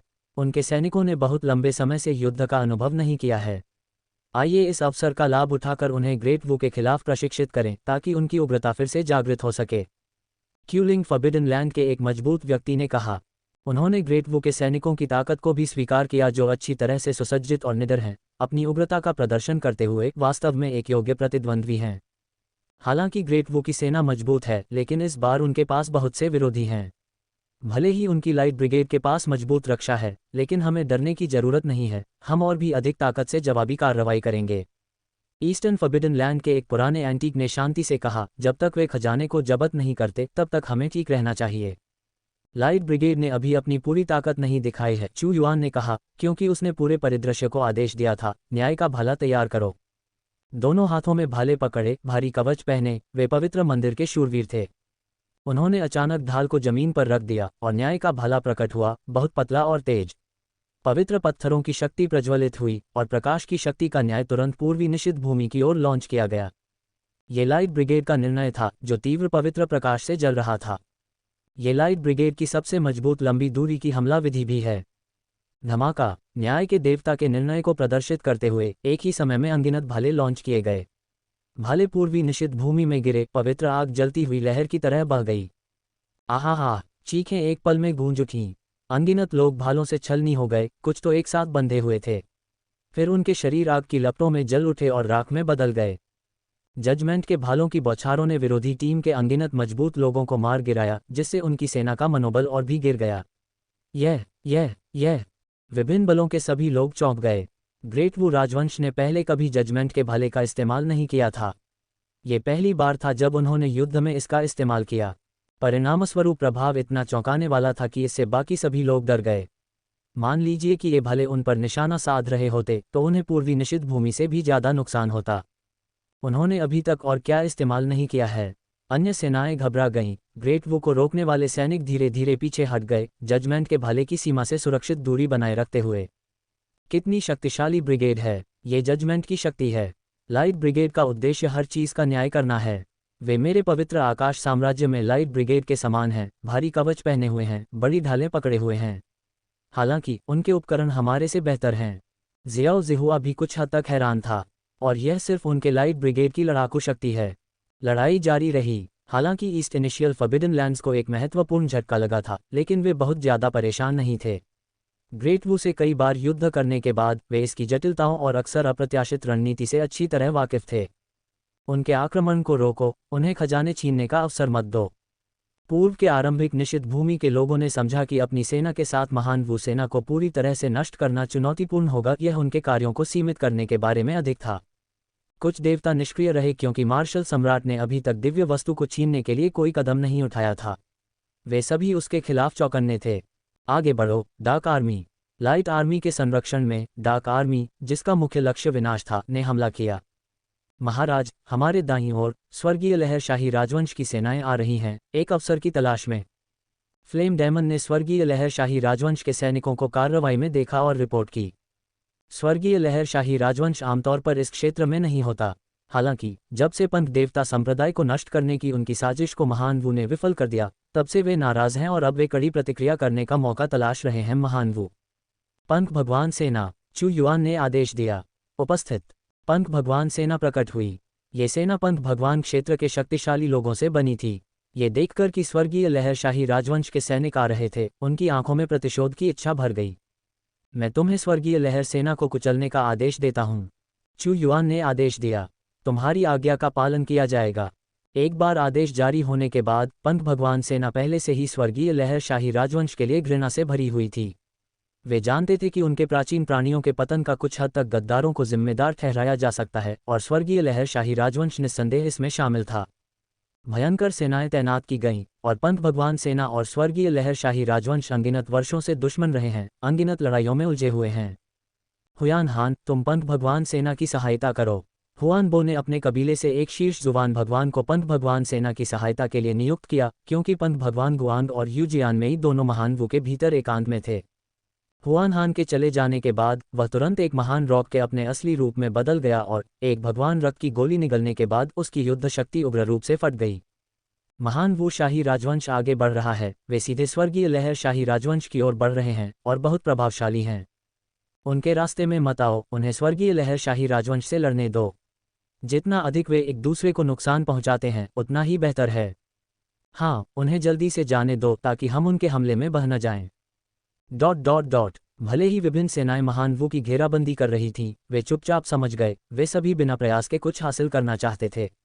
वे और अधिक चिल्लाने लगे जब उन्होंने पंथ देव सेना और स्वर्गीय तरंग शाही राजवंश को द्वंद्वयुद्ध की तैयारी करते देखा। सभी लोग उस तमाशे को देखना चाहते थे। उनके पंथ भगवान सेना को कुचल दो। ग्रेट वू के अन्य सैनिकों के कब्जे में होने के साथ आइए देखें कि वे हमारे खिलाफ खड़े होने के लिए क्या ला सकते हैं। हे यांग और नांगोंग हान के नेतृत्व में अभी भी स्वर्गीय लहर शाही राजवंश पंथ भगवान सेना के आगे बढ़ने को देखकर ठहाके लगाकर हंसा। वे जरा भी डरे नहीं। Swish swish swish. Divya Prakash तलवारों से सुसज्जित पंथ भगवान सेना के हथियार शानदार ढंग से चमक रहे थे। जिस क्षण वे भिड़े, स्वर्गीय लहर सेना के कवच को प्रकाश तलवारों ने काट दिया। सैनिक दो भागों में बंट गए और क्षेत्र तुरंत रक्त लाल हो गया। ग्रेट वू सेना के उपकरण। नांगोंग हान की आंखें और अधिक केंद्रित हो गईं। उसने पंथ भगवान सेना के बारे में कुछ अलग देखा। उनका भव्य तरीका और उपकरण दोनों एक जैसे नहीं थे। मानव जाति का साम्राज्य, मानव दिव्य आध्यात्मिक ऊर्जा। इस समय मानव सम्राट की तलवार को माध्यम बनाकर चू युआन ने एक विशाल लहर प्रकट की, जो इस धारा के भीतर आध्यात्मिक ऊर्जा केंद्रित थी। मानव दिव्य आध्यात्मिक ऊर्जा विभिन्न धागों में चमक रही थी, प्रत्येक महान वू सैनिक के चारों ओर लिपटी हुई थी, जिससे वे कांप रहे थे। मानो उत्साहित होकर उनकी युद्ध शक्ति उसी क्षण बहुत बढ़ गई। मानव दिव्य आध्यात्मिक ऊर्जा शरीर के भीतर क्षमता को सक्रिय करने और महत्वपूर्ण ऊर्जा के अधिक तेज परिसंचरण को बढ़ावा देने में सक्षम थी। सभी ने देखा कि महान वू सेना की युद्ध शक्ति नाटकीय रूप से बढ़ गई थी। महान वू के पास क्या अंतहीन प्रदर्शन है, जियो जिहुआ ने आश्चर्यचकित होकर कहा। इस बीच ईस्ट इनिशियल फॉरबिडन लैंड्स के खिलाफ युद्ध के मैदान में लाइट आर्मी ने उनकी सुरक्षा को तोड़ दिया था। अपनी विशाल ढालों के साथ उन्होंने अनगिनत लोगों को कुचले हुए मांस में बदल दिया। दोनों सेनाएं आगे बढ़ीं और जमकर युद्ध करने लगीं। गड़गड़ाहट, शॉक वेव से और भी खजाने बाहर निकल आए। बढ़िया, महान वू युद्ध में लगे हुए हैं। उनकी शक्ति सीमित है, हमारे पास आगे बढ़ने के ज्यादा मौके हैं। कई लोग मुस्कुराए। माई वर्चुअल लाइब्रेरी एम्पायर पर विशेष सामग्री खोजें। जब हम ग्रेट वू से लड़ रहे थे तो इन लोगों ने खजाने लूटना शुरू कर दिया। कितना घिनौना काम है। नांगोंग हान बेहद असंतुष्ट था। क्या ये सभी शक्तिशाली लोगों के लिए एकजुट होने और ग्रेट वू पर हमला करने का क्षण नहीं था? क्या आप वाकई मानते हैं कि उन्होंने ग्रेट वू से लड़ने में प्रयास किया होगा? हे यांग ने इसका पूर्वानुमान लगाया था। हमारी मुख्य सेनाएं फेदर गॉड आर्मी को रोक लेंगी। हम खजाने को छीनने के लिए एक छोटे समूह का नेतृत्व करेंगे। अगर वे लोग इसे जब्त करने की हिम्मत करते हैं तो हम ग्रेट वू सैनिकों को लुभाएंगे। पूरे इलाके में गड़गड़ाहट की तरह गूंज उठी। इस बार गड़बड़ी काफी गंभीर थी और अधिक मंदिर ढह गए।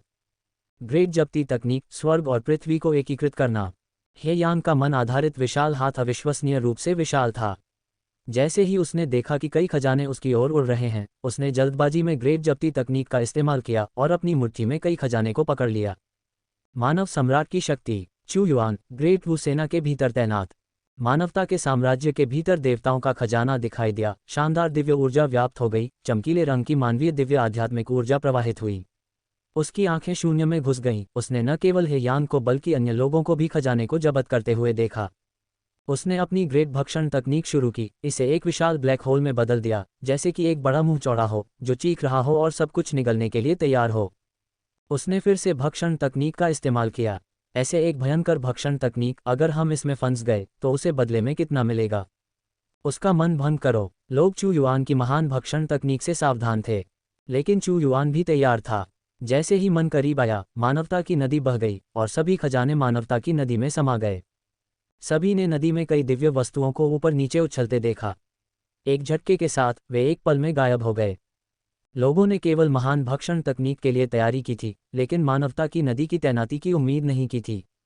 अब मानवता की नदी, मानव सम्राट की तलवार की विशेषता 5 को खोलने के साथ पहले की तुलना में कहीं अधिक शक्तिशाली थी। इसमें एक विश्व शक्ति थी। यह मानव दिव्य आध्यात्मिक ऊर्जा द्वारा भी प्रबलित थी, जो मानवता की नदी की शक्ति को बढ़ाती थी। लानत है, उसने फिर से हम पर विजय प्राप्त कर ली। बलों के चेहरे काफी उदास थे। वे सतर्क थे, लेकिन फिर भी इसे रोकने में असमर्थ थे। चू युआन ने एक बड़ा लाभ उठाया है। हन, तुम लोग मेरे गुरु को रोकने का सपना देखते हो। चू युआन के सामने खड़े होकर हुआनबो भी अपने असली रूप में बदल गया, एक सुनहरे पंखों वाला रॉक। अपने पंख फैलाए, ये चमकदार सुनहरा था। हमने इस बार गलती की है। चलो इस सबक से सीखते हैं। मध्य क्षेत्र में अभी भी और खजाने दिखाई दे रहे हैं। जल्दी मत करो, उस मार्शल सम्राट को फिर से इस तरह का लाभ नहीं उठाना चाहिए। इस समय सभी सेनाएं अधिक सतर्क हो गईं और चू युआन से और भी अधिक आशंकित हो गईं। इस व्यक्ति का क्षेत्र रहस्यमय लगता है, लेकिन उसकी युद्ध शक्ति पर कोई सवाल नहीं है। धमाका, ऐसा लग रहा था जैसे दुनिया का अंत हो गया हो। मध्य क्षेत्र में एक और उथल पुथल हुई और इसके भीतर के खजाने की एक लहर बाहर निकल आई। इन खजानों के बीच हर किसी की आंखें तुरंत चमक उठीं। एक दिव्य मंदिर, आश्चर्यजनक रूप से चमकदार, पवित्र रून बुने हुए थे। लोगों को अपनी नज़रें हटाने में असमर्थ बनाने वाली बात यह थी कि यह मंदिर पहले देखे गए किसी भी मंदिर से कहीं ज्यादा विशाल था।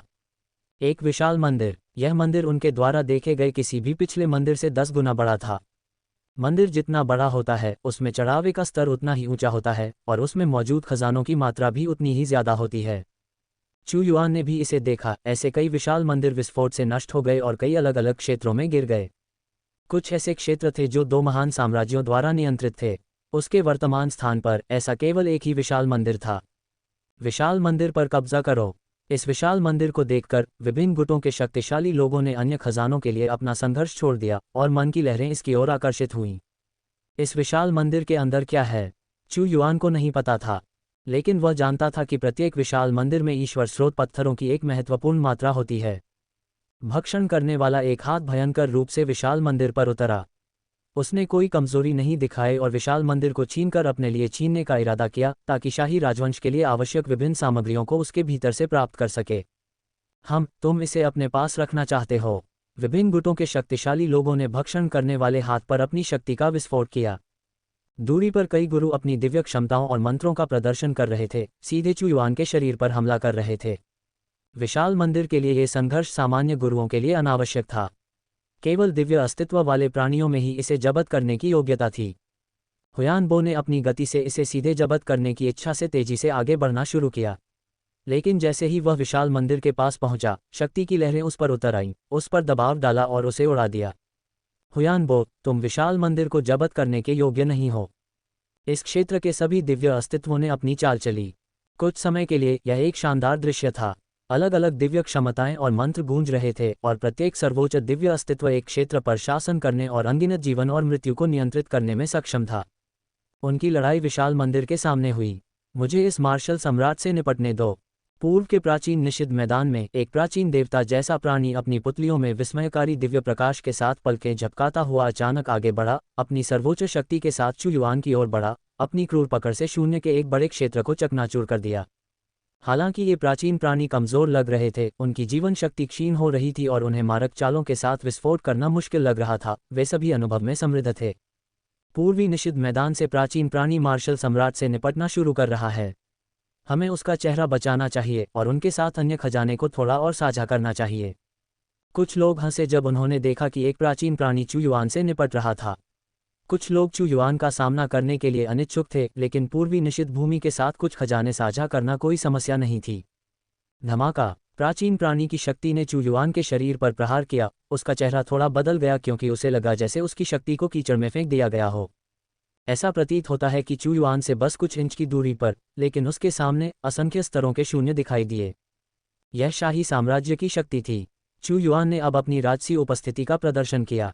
वह स्थिर रहा, साथ ही एक मुक्का भी फेंका। उसकी मार्शल आर्ट तकनीक शुरू हो गई थी। उसकी शक्ति दबंग और अंतहीन थी, जो प्राचीन से भयंकर रूप से टकरा रही थी।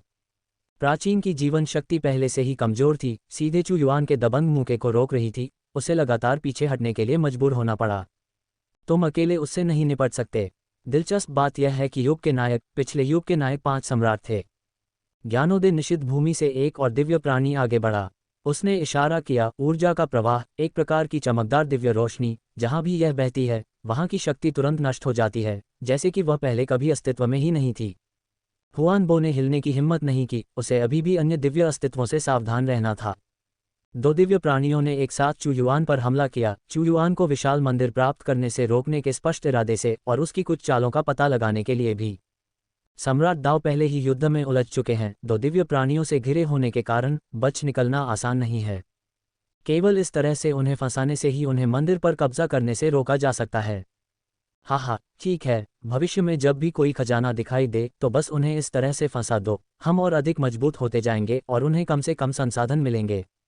वास्तव में पवित्र भगवान के पत्थरों और भगवान के स्रोत के पत्थरों से सुसज्जित उनकी शक्तिशाली सेना को देखें, इन चीजों के बिना वे अपनी मूल स्थिति में वापस लौट जाएंगे। उद्धरण चिन्ह। इस समय अन्य सभी सेनाएं प्रसन्न लग रही थीं। आखिरकार चू युआन की भक्षण तकनीक दिव्य वस्तुओं को जब्त करने के लिए बहुत तेज थी, जो भयानक थी। माई वर्चुअल लाइब्रेरी एम्पायर पर अपना अगला रोमांच खोजे। चू युआन इस समय शांत रहा। हालांकि उसकी वर्तमान शक्ति एक दिव्य प्राणी को मारने के लिए पर्याप्त नहीं थी। जब विभिन्न युद्धाभ्यास शुरू किए गए और उसके शरीर ने एक राष्ट्र की शक्ति को मूर्त रूप दिया तो उसे नुकसान पहुंचाना बिल्कुल असंभव था। हालांकि वर्तमान लड़ाई कुछ हद तक कठिन थी। उसने अपना मन शांत किया। अचानक उसकी आंखों से एक भयानक दिव्य प्रकाश निकला। अराजक शून्य में उसने अचानक एक छाया को एक उल्कापिंड में बदलते देखा, जिसमें एक शाही कलाकृति की सर्वोच्च महिमा फूट रही थी। ये बल घातक था जो सीधे चू युआन पर आ रहा था। मार डालो। ये शक्ति नीचे उतरी, ये लंबे समय से छिपी हुई थी। आखिरकार एक अवसर पाकर ये छाया से उभरी और चू युआन पर हमला किया। एक दिव्य प्राणी द्वारा हत्या। चू युआन को घेरे हुए 2 दिव्य प्राणियों के चेहरे एकदम बदल गए, उनके शरीर कांप रहे थे, वे सहज रूप से पीछे हट गए। धमाका। चू युआन जिस जगह पर खड़ा था वह जगह बिखरी हुई अराजकता में बदल गई थी।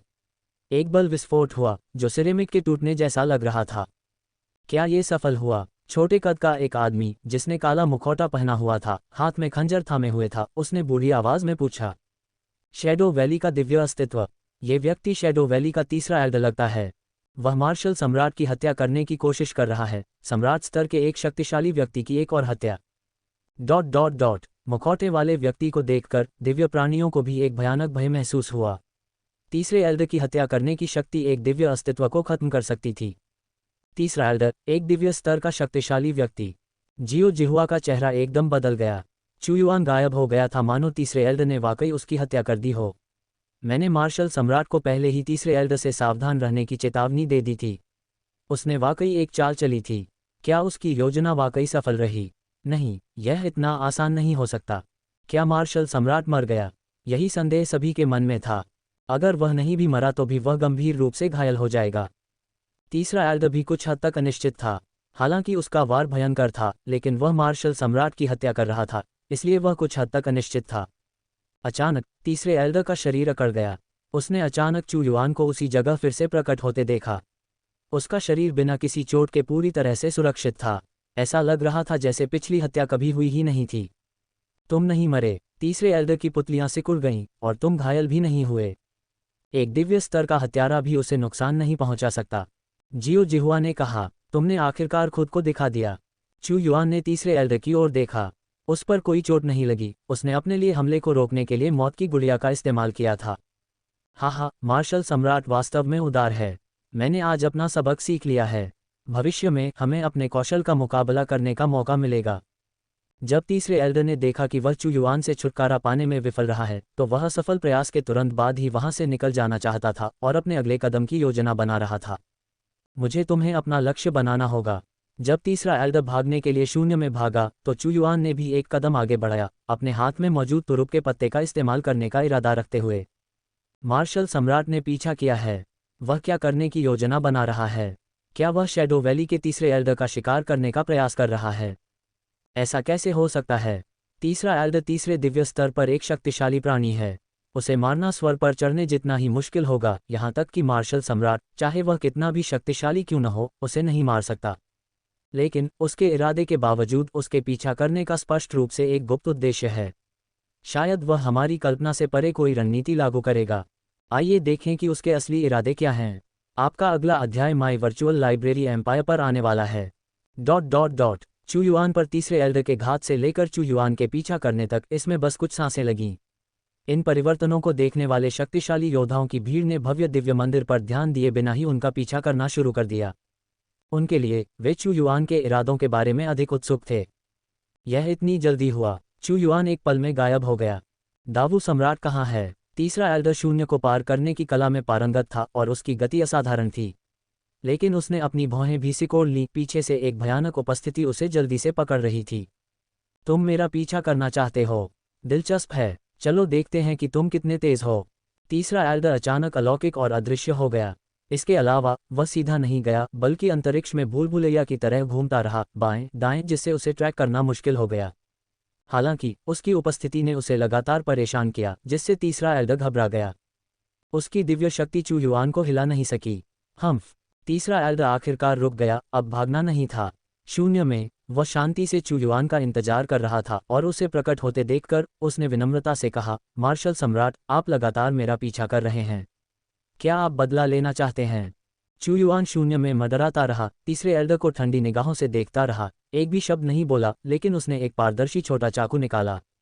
इस चाकू को देखकर तीसरे एल्डर की हंसी फूट पड़ी। क्या तुम मुझे इस छोटे चाकू से मारना चाहते हो? मेरी जान इतनी आसानी से नहीं जाएगी। ईश्वर का वध करने वाला ब्लेड। चू युआन ने अचानक छोटा चाकू पकड़ लिया और उसे तीसरे एल्डर पर निशाना बनाया। उसमें से एक बल फूट पड़ा।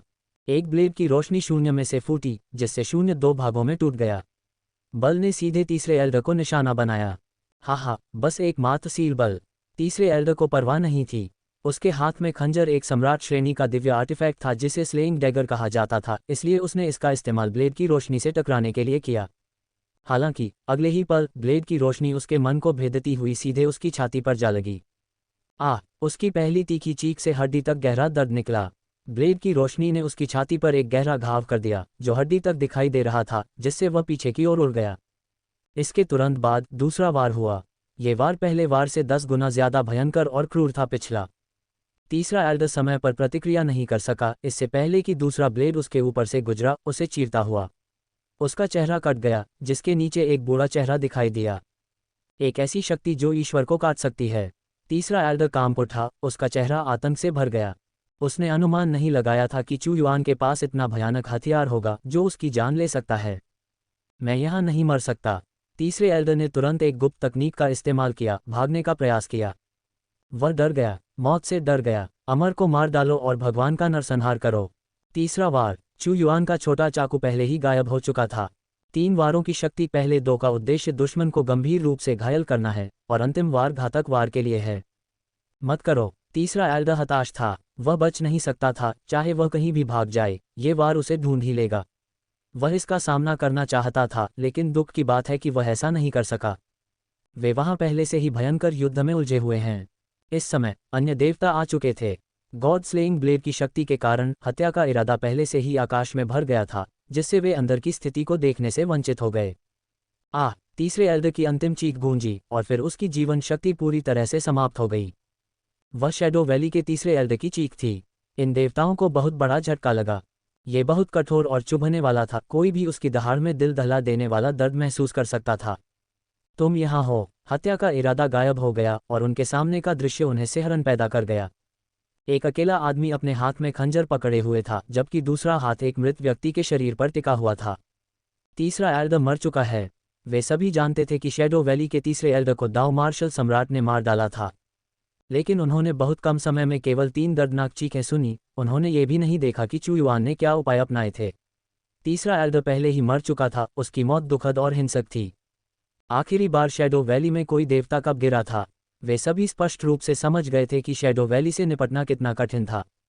कौन उम्मीद कर सकता था कि तीसरा एल्डर अपना मिशन पूरा करने से पहले ही मर जाएगा?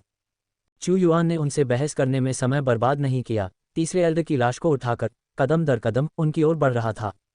ये देवता एक एक करके डर के मारे पीछे हट गए। उन्हें अनदेखा करते हुए और शव को अपने साथ ले जाते हुए चू युआन पूर्वी जिले के केंद्र में लौट आया। भव्य दिव्य मंदिर के ऊपर खड़ा था। छाया घाटी के तीसरे बुजुर्ग जियाओ जिहुआ ने उनका पीछा नहीं किया। चू युआन को तीसरे बुजुर्ग का शव वापस लाते देख उसका दिल भर आया। उसने चू युआन को इस आदमी से सावधान रहने की चेतावनी देने का इरादा किया, लेकिन अब यह खतरा सीधे समाप्त हो गया था। मैं यह मंदिर ले लूंगा, क्या तुम्हें कोई आपत्ति है? चू युआन की आवाज़ बहुत शांत थी। उस पल माहौल जानलेवा खामोशी में बदल गया और देवता चुप हो गए। पूर्वी निषिद्ध क्षेत्र से एक प्राचीन व्यक्ति बोला, उससे मत डरो। ये सिर्फ अंतर्निहित शक्ति का प्रदर्शन है, उसने निश्चित रूप से पहले ही बहुत कुछ खर्च कर दिया है। ये सिर्फ डराने की एक चाल है। अगर हम सब मिलकर कार्रवाई करेंगे तो उसके पास कोई मौका नहीं बचेगा। लेकिन प्राचीन व्यक्ति की आवाज़ गूंजने के बाद देवता चिंतन में डूब गए। क्या वे इस बात पर दांव लगाएंगे कि मार्शल सम्राट के पास अभी भी देवताओं को मारने की शक्ति है, या वे पहले उसके हमले से बचेंगे?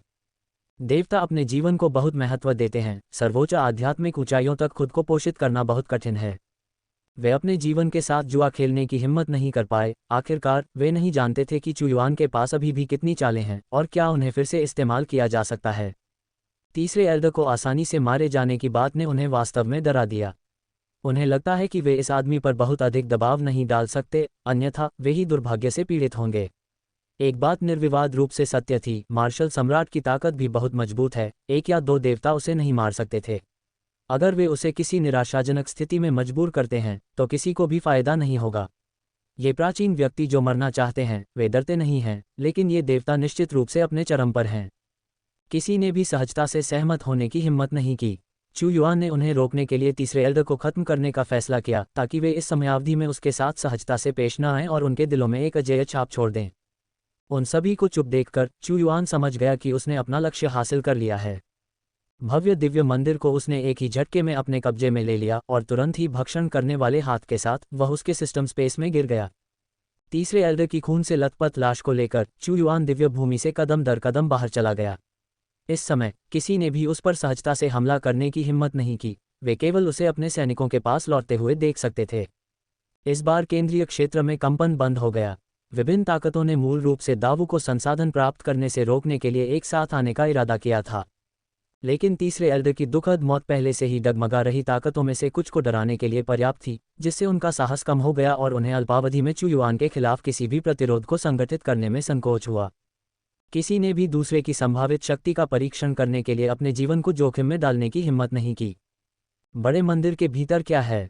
इस समय चू युआन प्रत्याशा से भर गया था। इसे खोलने पर उसने एक प्राचीन भाषा में समझ से परे पवित्र फुसफुसाहट सुनी। उसने एक पर्वत शिखर देखा जो उसकी पिछली खोजों से बिल्कुल अलग था। ये शिखर एक पवित्र रंग का था और शिखर के ऊपर उसने पन्ना जैसा जैद देखा। दिव्य मार्ग का सार दाव के निशानों में बदल गया था, जो अदृश्य नियम और मार्ग के गहन कथन बन गए थे। प्रणाली में कहा गया है, पवित्र प्राचीन जैद, जब दिव्य आत्माओं के भीतर संतों की खेती की जाती थी तो उनकी संत शक्तियां वास्तविक मानस में बदल जाती थीं। खेती के दौरान फैलने वाले सिद्धांतों ने प्राचीन जैद का निर्माण किया, जिसे सुनने पर संतों की शक्ति को समझने में मदद मिल सकती थी, जैसे कि किसी संत के आमने सामने खड़े हों। पवित्र प्राचीन जैद। चू युआन की आंखें चमक उठीं। उसने पवित्र प्राचीन जैद को पहाड़ से हटाने की योजना नहीं बनाई थी, बल्कि इसके बजाय उसे दावू के पास वापस ले जाने, उसे एक विशाल पत्थर की पट्टिका में तराशने, उसे शाही शहर के भीतर रखने और एक बहुत ही विशेष प्रतीक के रूप में उपयोग करने का इरादा किया। मैंने निश्चित रूप से इस बार बहुत कुछ कमाया है। इस समय चू युआन अपने हाल ही में प्राप्त लाभ से लूट का आयोजन कर रहा था। दावू खजाने के विस्फोट के दौरान एक हिस्सा पाने में कामयाब रहा। तीसरे एल्डर के शरीर से एक और हिस्सा लिया गया। तीसरे एल्डर ने अपनी दिव्य शक्ति से काफ़ी अच्छी चीज़ें प्राप्त की थीं, जिनमें दिव्य पत्थर और दिव्य औषधि शामिल थीं, जिनकी मात्रा बहुत कम थी। खास तौर पर उसका सम्राट ग्रेड दिव्य कलाकृति खंजर, शैडो वैली का खजाना, जिसने अनगिनत विशेषज्ञों को मार डाला था और उनके खून में दिन रात परिष्कृत किया गया था, छाया में छिपे हथियारों के लिए सबसे उपयुक्त हथियार। ये शैडो खंजर, हर हत्यारे का सपना खजाना। सिर्फ इसलिए कि चू युआन को इसकी ज़रूरत नहीं थी, इसका मतलब यह नहीं था कि शाही राजवंश को इसकी ज़रूरत नहीं होगी। चेन जियान शैडो आर्मी का नेता था। इस दौरान शैडो आर्मी कुछ हद तक दावू के तेजी से विकास से प्रभावित हुई थी, लेकिन इसका मतलब यह नहीं था कि शैडो आर्मी दावू के लिए महत्वपूर्ण नहीं थी। इसके विपरीत वे बहुत महत्वपूर्ण थे। चेन जियान की शक्ति गहन ईश्वर स्तर तक पहुंचने की मदद से ये खंजर उसे दिया गया था। चू युआन को उससे बहुत उम्मीदें थीं और उसे उम्मीद थी कि शैडो आर्मी शैडो वैली की तरह ही दावू की हत्यारी सेना बन सकती है और हर कोई उनके नाम के उल्लेख पर काम उठेगा। यहाँ तक कि राजवंश भी डर से काम उठेगा, हमेशा अपनी सुरक्षा के लिए सतर्क रहेगा। इस शक्ति का विनाश होना था, न कि केवल खोज को पूरा करने के लिए चू युआन अपनी विरासत को अधिक महत्व देता था। तुम्हारे रहस्य मेरे सामने दिन के उजाले में उजागर भूतों की तरह हैं, जिनके पास छिपने के लिए कोई जगह नहीं है। तुम्हें ढूंढना आसान है। चू युआन ने खुद को एक छोटी सी मुस्कान दी। इसके बाद के समय में दिव्य पर्वत एक बार फिर शांति के दौर में प्रवेश कर गया। विभिन्न प्रमुख शक्तियों ने बहुत सारे खजाने प्राप्त किए और उनकी ताकत तेजी से विकास के दौर में प्रवेश करेगी। हालांकि कोई भी दावों की तरह तेजी से नहीं बढ़ा। ताई पिलफनेस ने चू युआन को सबसे बड़ी मदद प्रदान की। वितरण के लिए देश में लगातार सम्राट ग्रेड दिव्य गोलियां भेज रहा था। युजियान में ही दिव्य देवता बनने के बहुत करीब है। दिव्य पर्वत पर रहते हुए भी चू युआन शाही साम्राज्य के भीतर युजियान मेई के शरीर पर दिव्य नियमों के धागे गुथे हुए देख सकता था। युजियान मेई ने चू युआन द्वारा प्रदान की गई सम्राट श्रेणी की दिव्य गोलियां बहुत खाली थीं। हालांकि युजियान मेई अभी भी काफ़ी कमज़ोर है और काफ़ी पीछे है। इसे लोगों के लिए अधिक आध्यात्मिक ऊर्जा में परिवर्तित करें। इतने सारे दिव्य पत्थर प्राप्त करने के बाद चू युआन ने अपने संसाधनों को जोरदार तरीके से विकसित करने में कोई समय बर्बाद नहीं किया। 1 महीना बीत गया, फिर 2 महीने। सभी प्रमुख ताकतें केंद्रीय क्षेत्र में फिर से उथल पुथल का अनुभव करने की प्रतीक्षा कर रही थीं, लेकिन उनके आश्चर्य के लिए दिव्य पर्वत इस अवधि के लिए बिना किसी अस्थिरता के शांत रहा। ऐसा लग रहा था जैसे कि इसका परिवर्तन बंद हो गया हो। माई वर्चुअल लाइब्रेरी एम्पायर में और रोमांच का पता लगाएं। हालांकि सभी प्रमुख ताकतें जानती थीं, जो चरम पर जाता है उसे उलटना ही पड़ता है। सीमा अभी तक नहीं पहुंची थी और यह अभी भी अपने पकने की अवधि में थी। प्रतीक्षा अवधि जितनी लंबी होगी, अगली उथल पुथल उतनी ही मजबूत होगी और अधिक गहन खजाने दिखाई देंगे। लेकिन उन्हें नहीं पता था कि समय कब आएगा। 3 महीने बीत गए और अभी भी कोई विस्फोट नहीं हुआ। संसाधन फिर से दुर्लभ होते जा रहे हैं। 3 महीने के अंतराल ने दावू के बहुत सारे संसाधनों को खत्म कर दिया था, क्योंकि उन्हें पूरे राष्ट्र के शक्तिशाली लोगों की आपूर्ति करनी थी। विशेष रूप से दिव्य औषधियां जो विभिन्न सम्राट श्रेणी की दिव्य गोलियों और स्रोत दिव्य पत्थरों को परिष्कृत करने के लिए उपयोग की जाती थी, खपत बहुत तेज थी। आधे से ज़्यादा पहले ही इस्तेमाल हो चुके थे और बाकी 1 महीने में समाप्त हो जाएंगे। हालांकि संसाधनों का तेजी से उपभोग किया जा रहा है, लेकिन लाभ महत्वपूर्ण हैं। लू कियानफू और निंग जियूचिन दोनों ने कई क्षेत्रों को तोड़ दिया और इसके अलावा फीनिक्स स्पिरिट क्षेत्र और गोल्डन विंग्ड रॉक कबीले दोनों में से एक व्यक्ति गहन ईश्वर क्षेत्र के शिखर तक पहुंच गया। संसाधनों के होने का यही लाभ है। गहन ईश्वर स्तर से ऊपर के शक्तिशाली लोगों की खेती में मंदी केवल प्रतिभा के कारण नहीं है, हमेशा मौजूद प्रतिबंध संसाधनों का है। भरपूर संसाधनों के साथ एक सुअर को भी दिव्य देवता स्तर तक ढेर किया जा सकता है, लेकिन इस खपत की लागत दसियों गुणकों में गणना की जाती है। यहाँ चू युआन के राज्य में उन्हें सम्राट ग्रेड दिव्य गोलियां वितरित की जा रही हैं, उनकी साधना की गति तेज कैसे नहीं हो सकती। फीनिक्स स्पिरिट दायरे के लोग जश्न मना रहे थे क्योंकि उन्होंने सही चुनाव किया था। इन लोगों ने अपने लंबे जीवन में कभी भी इतने सारे सम्राट ग्रेड दिव्य गोलियां नहीं देखी थीं। वे ये भी जानते थे कि सम्राट ग्रेड दिव्य गोलियां खाने के बाद जब अगला युद्ध छिड़ता है तो उनमें से प्रत्येक को राजवंश में योगदान देने के लिए कड़ी लड़ाई लड़नी होगी। इस बीच चू युआन अपने स्टाररी स्काई युद्धपोतों के निर्माण में तेजी ला रहा था। कुल संख्या पहले ही 130 से अधिक हो चुकी थी। इसके अलावा उसने इस बार दिव्य पर्वत से बहुत अधिक कीमती खनिजों का दोहन किया, जिसके परिणामस्वरूप और भी अधिक मजबूत कवच का निर्माण हुआ। इसके बाद मैं कई मुख्य युद्धपोतों का निर्माण करने के लिए सबसे कीमती सामग्रियों का उपयोग करूंगा, जिनमें से प्रत्येक का नाम एक क्षेत्र के नाम पर रखा जाएगा। मैं दावू के लिए एक दिव्य मार्शल युद्धपोत भी बनाऊंगा। इस अवधि के दौरान चू युआन कई सबसे शक्तिशाली मुख्य युद्धपोतों का निर्माण करने के लिए सबसे कीमती सामग्रियों का उपयोग करने की योजना बना रहा था। दावू की ताकत समग्र रूप से तेजी से बढ़ रही थी और चू युआन बहुत प्रसन्न था। ये शांति का एक दुर्लभ दौर था। दिव्य पर्वत ने उथल पुथल के कई दौर देखे थे, जिनमें से प्रत्येक पिछले दौर से अधिक गहरा और कीमती था। इससे अन्य शक्तियां उनके लिए हाथापाई करने के लिए अधिक विशेषज्ञों को भेजेंगी, जिससे लड़ाई किसी भी अन्य समय की तुलना में कठिन हो जाएगी। युजियान मेई को जितनी जल्दी हो सके दिव्य भगवान तक पहुंचना चाहिए। हमारी सेना में दिव्य भगवान स्तर की शक्ति जोड़नी चाहिए और मुझे भी गहन भगवान के स्तर तक प्रगति करनी चाहिए। चू युआन के पास वर्तमान में तीसरे एल्डर एक दिव्य भगवान का शरीर था। यह उसकी स्वर्ग और पृथ्वी भट्टी में था, लेकिन उसने इसे तुरंत नहीं खाया। दिव्य देवता के 10वें स्तर तक पहुंचना मुश्किल नहीं था, बल्कि काफी सरल था। प्रखर देवता के स्तर के लिए उसे अभी भी एक और दिव्य देवता शरीर की आवश्यकता थी। मैं यहाँ समय बर्बाद नहीं कर सकता। कौन जानता है कि केंद्रीय क्षेत्र फिर से कब फटेगा। चू युआन जानता था कि उन्हें दबाने के लिए दिव्य पर्वत पर बैठना बेकार था। उस समय बहुत शांति थी, सभी सेनाएं युद्ध की घोषणा करने से बचती थीं, जिससे उसके लिए दिव्य देवता का शिकार करने का अवसर ढूंढना मुश्किल हो जाता था। केंद्रीय क्षेत्र में और क्या छिपा है।